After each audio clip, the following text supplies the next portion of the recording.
Do you ever run into that issue at restaurants where you're trying to use a gift card, but you have to end up ordering an extra breadstick or something just to use up the last of the gift card? Or you stress about wasting a little bit of money?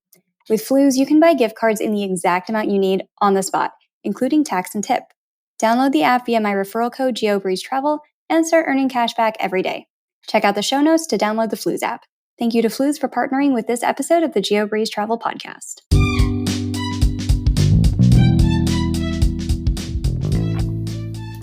Welcome to the Geobreeze Travel Podcast, a show for anyone wanting to level up their travel hacking lifestyle.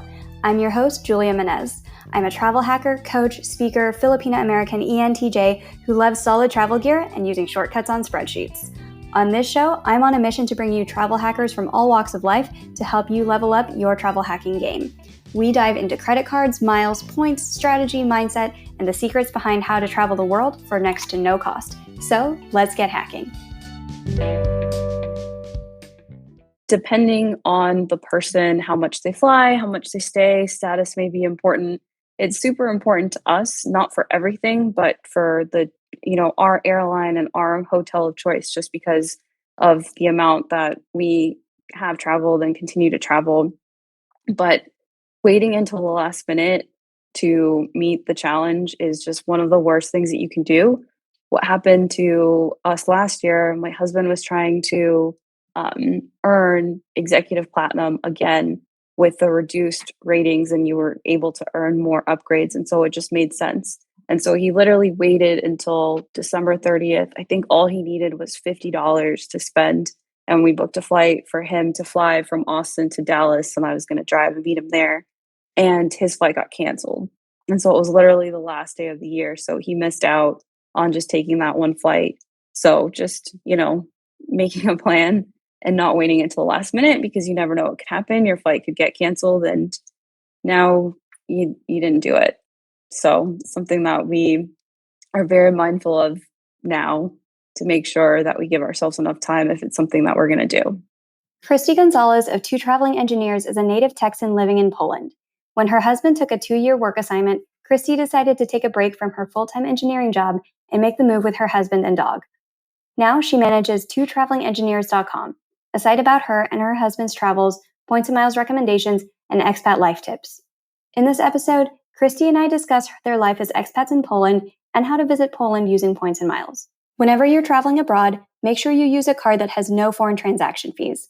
Personally, my husband and I like to use the Chase Sapphire Reserve for this very reason. The Chase Sapphire Reserve also comes with a $300 travel credit each year and earns 10 points per dollar when you spend on hotels, credit cards, or Chase dining through the Chase Travel portal. Remember, never ever ever apply for a card through Google. Always be sure to ask your favorite friends and travel creators if they have a referral link so that you can use those to help them earn more points and commissions whenever you apply for your next card. And if you'd be interested in supporting this show when you apply for your next card, check out the link in the show notes. And now, on with the show. Hey, Kristie, welcome to the Geobreeze Travel Podcast. Hey, Julia, thanks for having me. Really excited to be here. I am so excited to have you here and to hear all about how you guys moved to Poland, how you flew back and forth between the US and Poland a few times and continue to do that using points and miles and all of your different recommendations for somebody who's traveling to Poland. But before we get into all of that, walk us through your background. Tell us a little bit about yourself and how did you get into the game of points and miles? Sure. So my name is Kristie. I'm a native Texan. My husband and I moved to Poland in March of this year for a work assignment that he received through his company. I got into the points and miles world back in 2008, actually. When I first went off to school, I went to school in Boston from Dallas, and I just signed up to earn American Airlines miles. So just purely through flying and earning miles. And that was in the good days when you could just earn them through flying and you didn't have to meet any kind of minimum spends or things like that. So I was able to use points and miles really just to get back and forth and travel for the holidays during those really expensive seasons. And then when I graduated, I opened up my first American Airlines credit card and booked a free round trip ticket to Australia for a month. So I got to do that, which was super, super fun, and also wouldn't have been able to afford it as a broke college student that had just graduated, staying through hostels but that's what really introduced me to that. And shortly after that, my husband started traveling for work pretty much full time. And so I kind of opened his eyes to the world of points and miles, got him signed up for some frequent traveler programs. And then from there, he just became obsessed with tracking everything and has had a spreadsheet since like 2014 where he has every single program that he's joined, every single status that he's had, what he needs to do to meet each program. So he kind of took over all of that for us. And that's kind of how we became the two traveling engineers, where we're very much doing this together, but he's not a social media person whatsoever, very much behind the scenes. So I'm kind of like the voice of our whole platform. So tell us about your engineering gigs and how that brought you to Poland. We knew we wanted to do some sort of international assignment at some point. So we both kind of approached it from different angles. I was looking at roles through my company for probably like 3 years, talking to different people about how can I do an international assignment, talking to people that had done it before, and he kinda had done the same thing. The opportunity came up through his company, actually 2 years ago, and at first we turned it down. It just didn't make sense for us, where I was in my career, at my company, and the assignment was just not as appealing. And then when it came up this time, we had all just gone through COVID, and we said, "Yep, let's do it. Let's move." How long do you expect to be in Poland before you come back? Good question. I'm hoping for May, but it might be a little bit longer, just depending on his. It's one of those hard things to balance, my career and his career, and also the fun part of living abroad and getting to experience this life and do travels that would just take us a lot longer to do because the flight is much longer and much more expensive. So probably until May. So it'll be about 14, 15 months or so that I'll get to spend here. Awesome. So when you guys found out that you were moving to Poland, did you already have a lot of points and miles banked up? Or did you have to start saying, okay, we need to get a strategy together to do all the travel that we want to do when we're based in Poland? Oh, for sure. We were both traveling for work almost 100% of the time. I was flying every single week from Austin to Philadelphia to visit suppliers. So I had a ton of American miles, so did my husband, and a ton of Marriott points just from literally traveling every single week, which has its perks, but also just takes a significant toll on you to just do that much travel. So we both had quite a few, and we knew we were going to use at least the hotel points to be able to travel through Europe. Not so much the American miles, just because our goal was really just to get here and try not to go back to the US. We really wanted to make it the whole time and really experience expat life and just travel throughout Europe. So we actually canceled our American Airlines credit card right before moving. We were like, we don't need that. We don't need that $400 credit card that gets us the lounge. We'll never use it. And then, sure enough, as soon as we moved, a month in, I got really sick. I found out that I had a thyroid disease. It's called Graves' disease. And so, something that I didn't know about autoimmune diseases is that they can be triggered by stress. So, just the stress of moving to another country during COVID, right after this Austin major snowstorm that happened, it was just chaos. And I ended up getting really sick. So, about a month later, I had to come back to the US. And then I had to come back every 2 months to go to the doctor and get medicine that isn't exactly available here in Poland. So, I was really kicking myself when I canceled my credit card that I could have used to earn the points, but they also really helped me get back and forth to the US and be able to fly with those pretty expensive international flights. Is it just flying on American Airlines metal between Poland and the US, or are you transferring those points? How are you logistically doing that? Well, there's a lot of options. I think for me right now, just because of the environment that we're in, one of the things I try to minimize is the number of connections in the US. I think the US has a little bit more unpredictable flights and just schedule right now. It seems like there's a lot of delays, not so much in Europe. So my priority is figuring out how can I get to the US with as little connections as possible and then flying to Dallas, which is where my home is.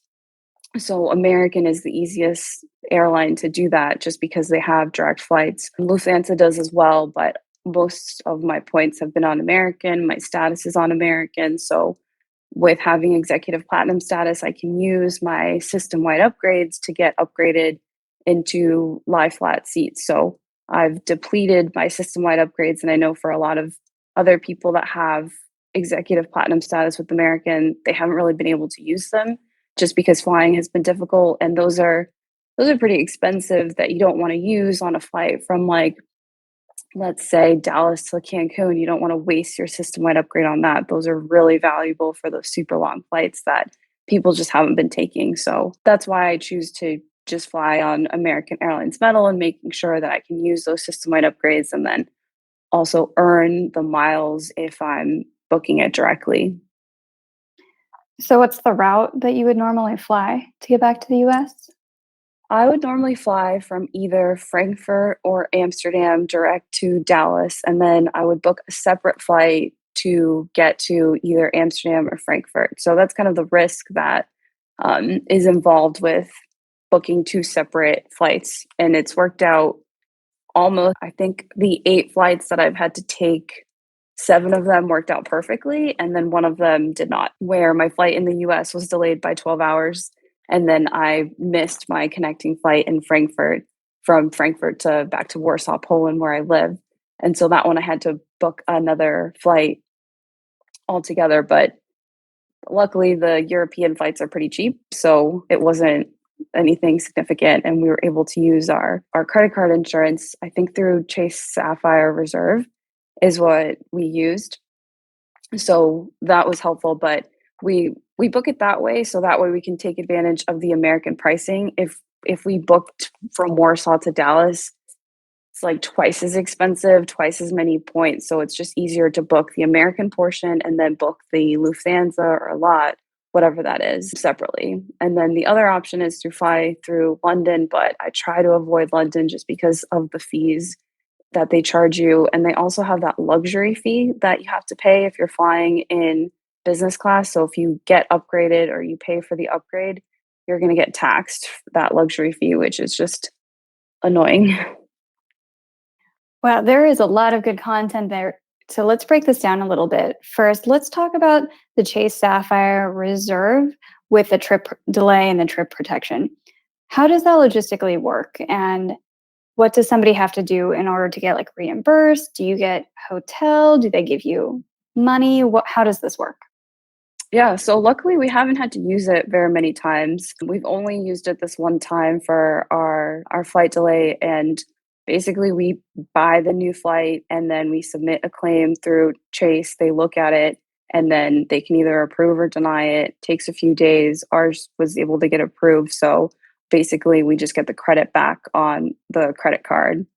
The credit card trip cancellation, trip insurance delay can be really tricky.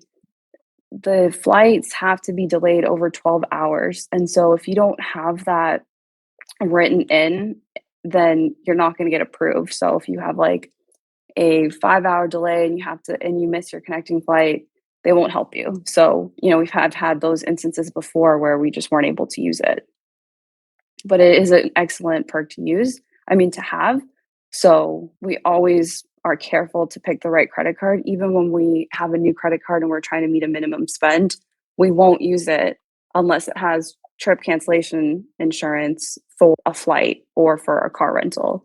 And I feel like that's something that people get hung up on. They're like, I have to spend all my money on this credit card, so I'm going to put everything on it. And some things you don't want to, otherwise you get screwed. I have been that way with cell phones, where I put my cell phone bill on the one that was earning the most points rather than the one that had cell phone protection. And then my cell Oh phone no. decided to jump into a pool. And it's Oh my gosh, I saw that. I felt so bad for you. okay. It was a very pretty pool in the Virgin Yeah, it Islands. was worth it It's what they call a beautiful death for a phone. for sure. It's So, fine. It was worth it. yeah. So that's a lot of good routes to get from the US to Poland. How is Lot? I have never flown this airline. It's the national airline of Poland. Is it a good airline? Yeah, I mean, it's a Star Alliance partner, so I look at it just like flying United. It's you can use your Star Alliance status with it. So through Marriott, my husband has silver status with them through titanium, which is great because we get free bags. So if you have gold status or silver status, anything like that, it will help you. One of the things that the European airlines don't do if you have status, you won't get upgraded like you would with United or with Delta, where you get on the upgrade list.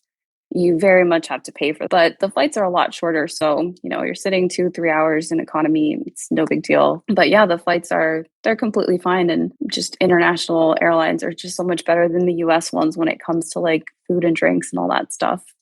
Now, the budget airlines, that's a completely different story. But Lot, Lufthansa, Air France, all of those completely fine. I saw that on Black Friday, Ryanair was selling flights for $6. So Oh, I there's that. believe it. Yeah, totally. It's a risk. Sometimes it's amazing. Sometimes you're like, why did I do that to myself? How is the airport in Warsaw? What's the lounge situation? So there's actually quite a few lounges in the Warsaw airport. The airport in Warsaw and other airports that are in the Schengen zone, which is the EU zone that has the 26 countries that don't have any borders between them, or border checks, I mean. So all the airports will have two zones. And so typically they'll have two different lounges. One is for the people that are flying out of the zone, and then the other one is for the people that are staying like in the EU. And so the Warsaw airport has three lounges, that's if you're leaving the EU, and the other one and the other two that you're staying in there. A lot of things in Warsaw and throughout Poland are pretty new just because of the history that Warsaw has had in Poland. So things were pretty much destroyed during the war here. So everything's been rebuilt. So a lot of things are new. The lounge is super nice. One of them hasn't reopened since COVID, and I'm not sure why, but the lounge is just really nice. They give you so much food, all the food and drinks, just so much better than the US lounges. It's insane. And that's kind of been our experience at most of the other lounges just throughout Europe as well. They're so much nicer, and it's almost worth paying for the lounge experience because I do notice people doing that. I'm not sure I would actually do it if it wasn't free with my credit card, but it's almost worth it because just the food is good. Speaking of credit cards, are you still applying for more cards this year? And if so, how are you logistically doing that while being located abroad? Yeah, so I still have an address in the US, so I'm able to still qualify for cards, and I'm a US citizen and resident as well. So that allows me that opportunity, which is fantastic. I am still applying. We just got our Venture X card, which is super exciting, and we were able to start using that. That's a great card, in my opinion, to have abroad because it's a Visa. Everybody takes Visa. If they take credit cards, they're going to take Visas as opposed to Amex. Hardly anybody takes an Amex here.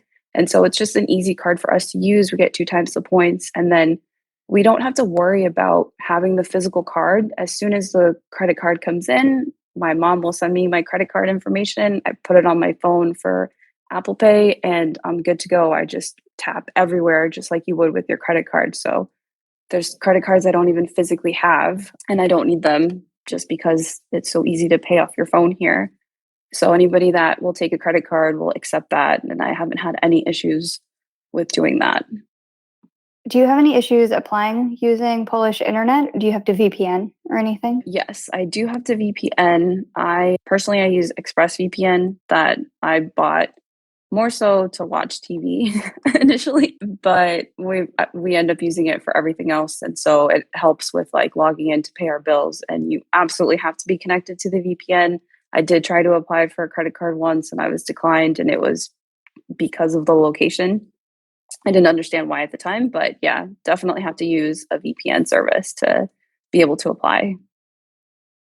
Are there any other quirky things like that that you have to watch out for if you're just exploring in Poland and say you have to call a credit card company or take care of any other just normal logistical adult things? Anything else that's weird about Poland where you're like, oh, you need to make sure you take this extra precaution? Yeah, so buying things online can be complicated. There are times when you need to have a Polish credit card or bank account if you wanna buy something online. The alternative is just not buying it. But because you're not able to change your billing address or billing country on some websites, so you can't use your American credit cards. So we did have to have a Polish account set up. The cool thing about the Polish accounts is that they're very much set up, and I'm not sure if it's like this European countries. There's something called Blick, and it's kind of like Venmo, where you blick someone, you send someone money. So that's how I pay like my dog sitter. I blick her through my Polish bank account. And you can do that in storage. You can do that at the ATM. You don't even need your card. You just have your phone set up and it just spits out a number to you. So it's a pretty cool setup. I just don't love using it just because I don't get anything out of using my Polish debit card, essentially. The other thing that we've been able to do to pay for things online has been using PayPal. So in some cases, we can't change our country, so we can't use our American credit cards, but we can use PayPal. So that's a nice little hack. And so we'll use PayPal whenever that's possible.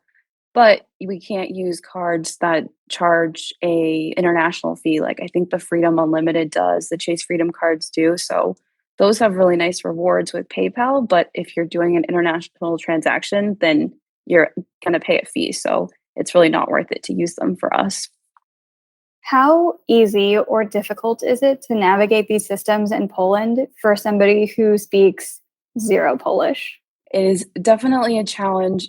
Countries like Germany and the Netherlands, everybody will speak English that you meet, and it may not be perfect, but most people's is perfect. In Poland, that's not really the case. A lot less people speak English than you would think. I guess some of the history goes back to a couple of generations, or maybe I don't know if it's Gen X or the baby boomers that had to take Russian in school instead of English. So not everybody's English is great. And then a lot of people may speak English, but they really just don't feel comfortable speaking it because, they're worried about how they sound. So communicating is difficult. So my husband's company has helped us from time to time with navigating different translators that we can work with that will come with us to different appointments, which is just, I'm not sure how we would have done it otherwise. There are things that we've had to do on our own that have been extremely challenging, not speaking Polish. And even after taking lessons, it's one of those things where I'm like, I'm not sure if I'll ever get better at this because it's just such a difficult language. We had to change our vaccine cards, our US CDC cards into the EU QR codes. And it was such a difficult process to navigate.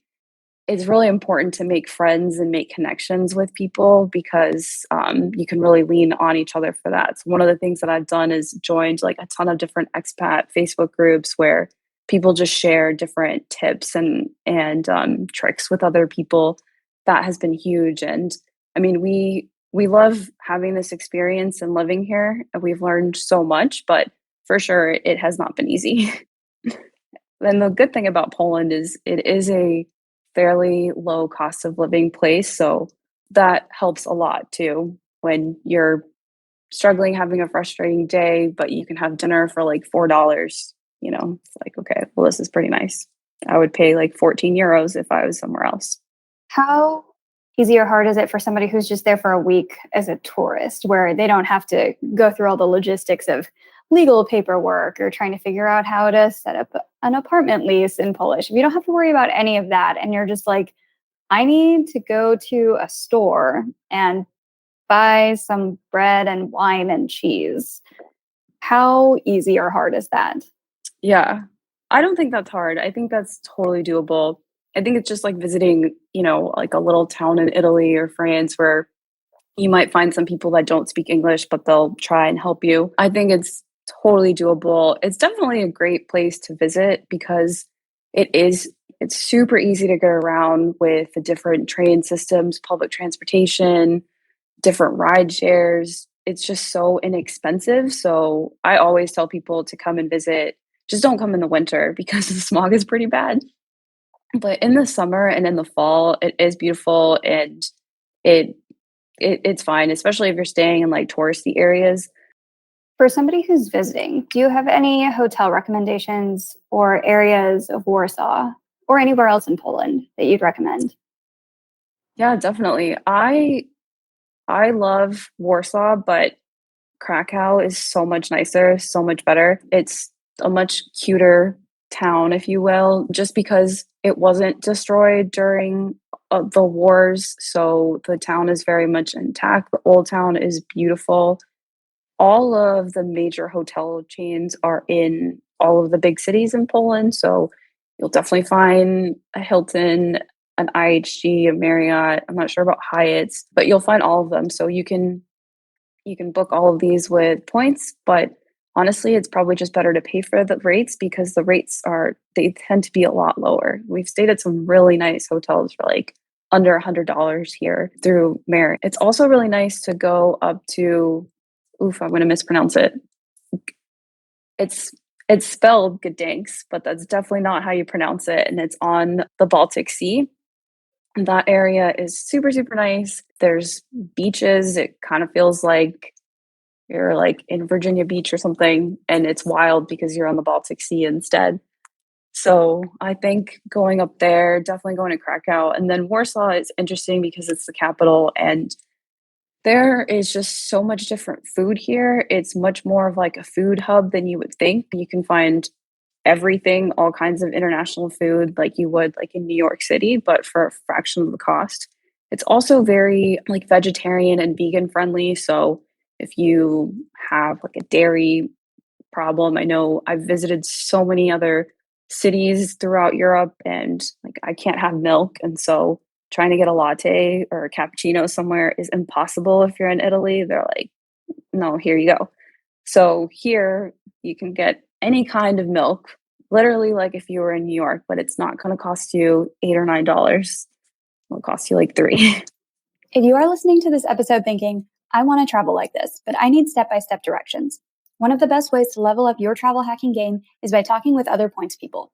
I give away a free one-on-one coaching call each week. The secret link to sign up is in my weekly newsletter, which goes out every Monday, and it's first come, first served to grab the free call. Also, I host a masterclass and group coaching session every month. You can find the links to sign up for the newsletter, monthly masterclass, and Patreon, which gets you access to the masterclasses and also recordings of past events, all in the show notes. This week's Patreon shout out goes out to Ksenia. Thank you so much for being a part of the Geobreeze Travel Patreon community. They have almond milk and oat milk and all of those things. Yep. Everything. There's probably like 7 different types of milk that you can choose from. Like rice, hemp. Yeah. You got the basics, but then you get all the extra ones that I've never tried. I stick with almond. I'm pretty boring. Nice. What's some of your favorite Polish foods that you've gotten to try since you've been there? So Polish food is pretty heavy. There's some really good Polish sausages for sure are great. Pierogies, those are basically little dumplings. Just the famous one is the Ruski pierogies, which are cabbage and cottage cheese, but you can get any kind of flavor. You can get sweet ones, which was different for us. When we think of dumplings, we don't think of them filled with like raspberry filling.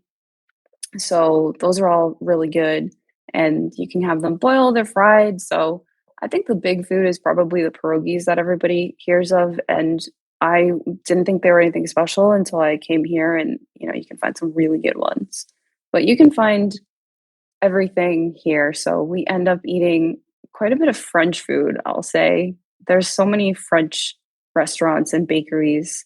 And then I try and also just find more of like salad bowl places. You can do that as well here.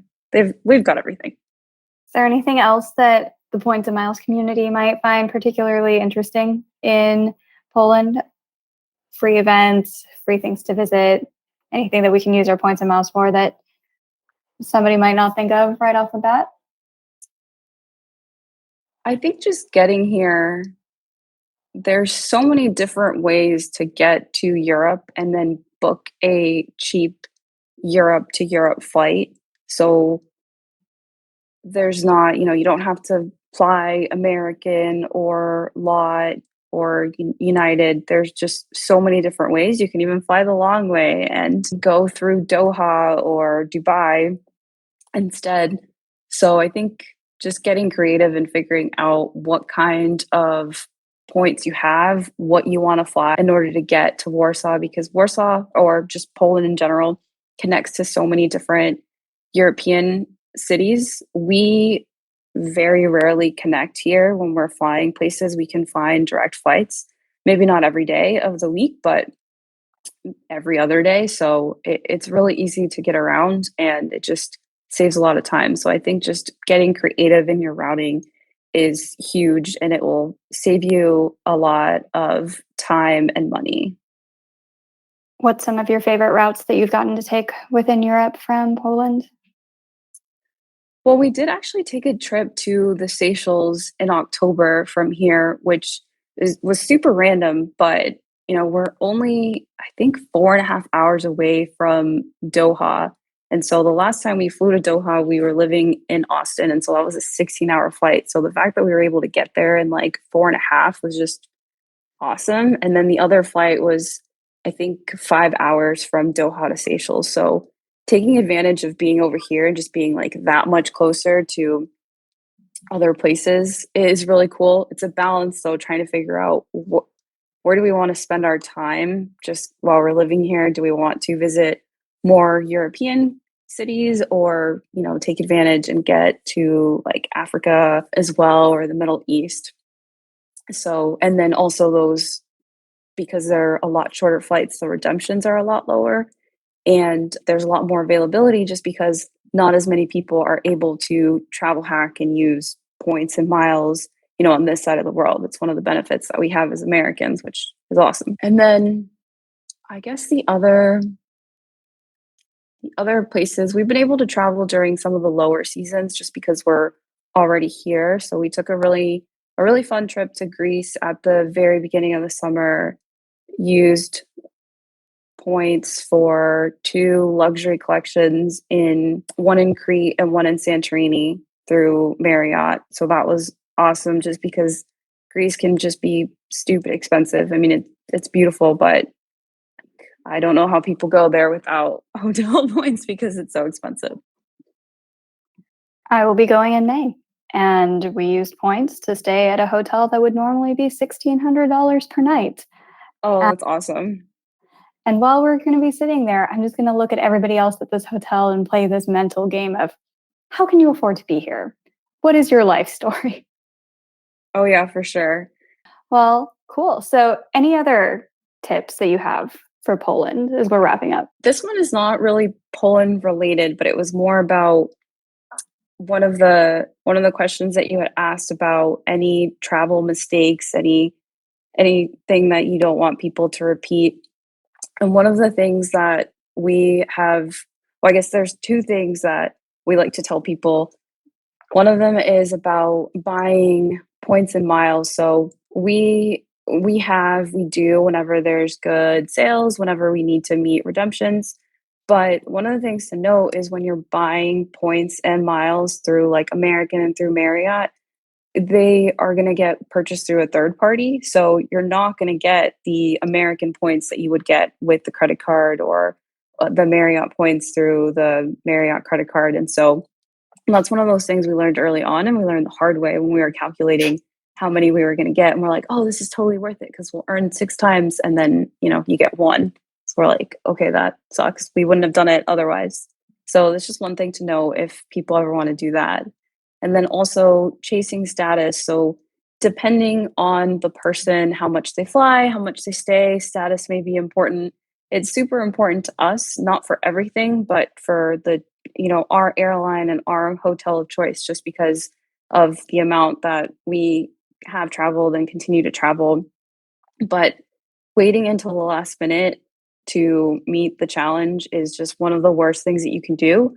What happened to us last year, my husband was trying to earn executive platinum again with the reduced ratings, and you were able to earn more upgrades. And so it just made sense. And so he literally waited until December 30th. I think all he needed was $50 to spend.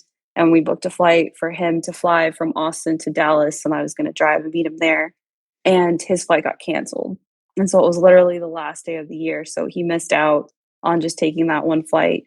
So just, making a plan and not waiting until the last minute, because you never know what could happen. Your flight could get canceled and now you didn't do it. So something that we are very mindful of now, to make sure that we give ourselves enough time if it's something that we're going to do. That is really good and really important advice for everybody. Speaking of great advice, can you name somebody else on the internet who you would recommend that our listeners follow today for awesome points and miles tips? Oh yeah, I love following people who travel hack for their families, because hacking for one person, two people is great, but when you do it for like 4, 5, 6 people, I think is incredible. So Points for Family Travel is one of my favorite accounts.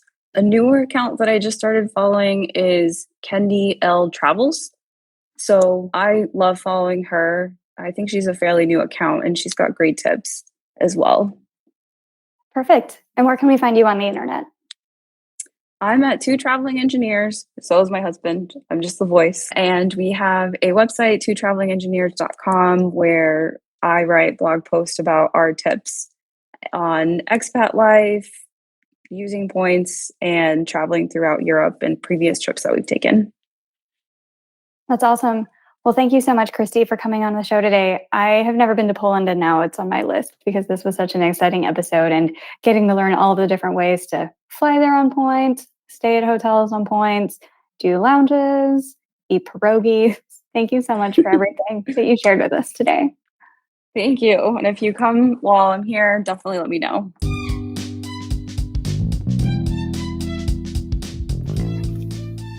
Thank you so much for listening to today's episode of the Geobreeze Travel Podcast. If any of the cards mentioned in today's episode piqued your interest, please check out the links in the show notes for more information on any of the cards. Also, if you apply for a card using the links on that page, I may receive a commission too, so please and thank you. P.S. I hear the links work better in Internet Explorer or Safari, and sometimes the credit card applications tend to glitch out in Chrome. Additionally, it would mean the world to me if you could subscribe to this podcast, leave a 5-star review, and share it with a friend. And if you would like to make even more travel hacking friends, please sign up for the Patreon to access our monthly masterclass hangouts. We dive deep into a particular points program each month, and you'll get to ask all of your travel hacking questions and enjoy being around other people who enjoy points and miles just as much as you and I do. If you would like an invite to the next one, head over to geobreezetravel.com/hangouts to sign up to be on the invite list. Take care and happy travels!